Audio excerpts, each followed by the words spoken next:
तो एक तरफ भारत की सामरिक शक्ति निरंतर बढ़ रही है। अब हम आपको लिए चलते हैं भारत की संसद और वहां किस तरह का संग्राम मचा है यह हम आपको दिखाते हैं। वहां पर जॉर्ज सोरोस को लेकर एक बड़ा विवाद हो गया है और इस बीच एक बड़ी खबर आ रही है। संसद से अविश्वास प्रस्ताव विपक्षी दल ला रहे हैं राज्यसभा में उपराष्ट्रपति और सभापति के खिलाफ। यह बहुत बड़ी खबर इस समय संसद से आ रही है। तृणमूल कांग्रेस, समाजवादी पार्टी समेत विपक्ष के नेता सभापति जगदीप धनखड़ के खिलाफ अविश्वास प्रस्ताव लाना चाहते हैं और 70 सांसदों ने इस पर हस्ताक्षर कर दिया है।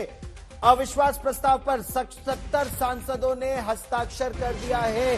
राज्यसभा में सभापति जगदीप धनखड़ के खिलाफ अविश्वास प्रस्ताव लाना चाहता है विपक्ष लगातार सरकार पर सभापति पर आरोप यह लगा रहा है कि जॉर्ज सोरोस मामले पर उन्होंने बीजेपी को निरंतर बोलने की अनुमति दी और लगातार प्रश्न यही उठाया जा रहा है कि आखिर किस नियम पर यह हो रहा है। मौसमी सिंह मेरी सहयोगी हमारे साथ जुड़ रही है ज्यादा जानकारी के साथ। मौसमी, विपक्ष का बड़ा हमला सभापति पर, क्या ये जॉर्ज सोरोस के साथ जिस तरह से राज्यसभा की एक सांसद का नाम लिया गया उसको लेकर पूरा बवाल मचा हुआ है? देखिए, पूरा मामला तूल पकड़ते हुए गौरव नजर आ रहा है, क्योंकि एक बार फिर से मॉनसून सत्र में हमने देखा था कि ये पहल हुई थी, लेकिन एक बार फिर से इंडिया ब्लॉक को एक मसला मिल गया है जिस पर जिस तरह से एक बिखराव दिख रहा था पिछले कुछ दिनों में। पूरा इंडिया ब्लॉक यूनाइटेड है और वो है राज्यसभा चेयरमैन के खिलाफ नो अविश्वास प्रस्ताव का। और यहाँ पे जो हमें जानकारी मिल रही है, समाजवादी पार्टी से लेकर आम आदमी पार्टी और तृणमूल कांग्रेस ने भी इस प्रस्ताव पर हस्ताक्षर कर दिए हैं।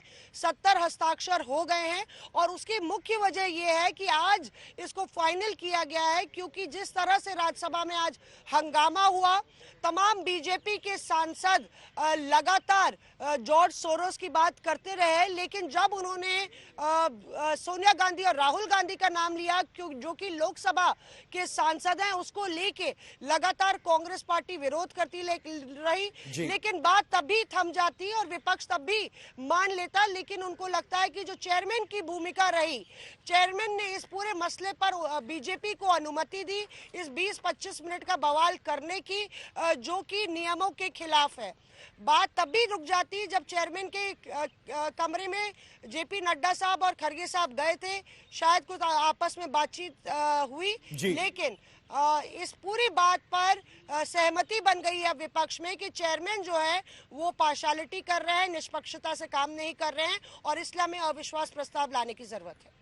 जी, क्योंकि यह बड़ी बात है। जब संसद में और राज्यसभा में कार्रवाई चल भी रही थी तो सभापति ने जगदीप धनखड़ जी ने कई बार कहा कि लीडर ऑफ हाउस और लीडर ऑफ ऑपोजिशन दोनों मेरे पास आए, दोनों मुझसे आकर मिले, लेकिन इसके बावजूद बवाल थमता नहीं दिख रहा था, क्योंकि मल्लिकार्जुन खड़गे एक तरफ और जेपी नड्डा दूसरी तरफ, वार पलटवार दोनों की तरफ से खासा हो रहा था। विपक्ष का आरोप निरंतर कि उन्हें बोलने नहीं दिया जा रहा है, या फिर किस आधार पर, किस नियम के तहत यह पूरा जो आर्गुमेंट था वो चल रहा था, किस मुद्दे को लेकर विपक्ष बिफर गया?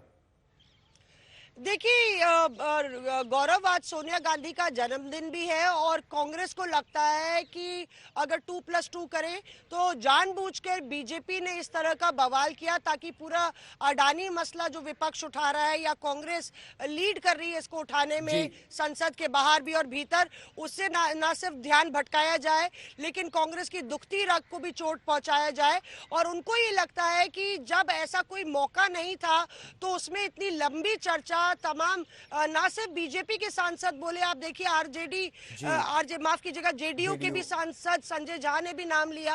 तो इस तरह से उन कांग्रेस को लगता है कि अब अति हो गई है और इसीलिए हमें अविश्वास प्रस्ताव लाना पड़ेगा। हमारे सूत्र ये बता रहे हैं गौरव कि कल अविश्वास प्रस्ताव चेयरमैन के खिलाफ विपक्ष ला सकता है। आप इस बड़ी खबर पर नजर बनाए रखें। मौसमी, ताजा जानकारी के लिए फिर मैं आपके पास लौट कर आऊंगा।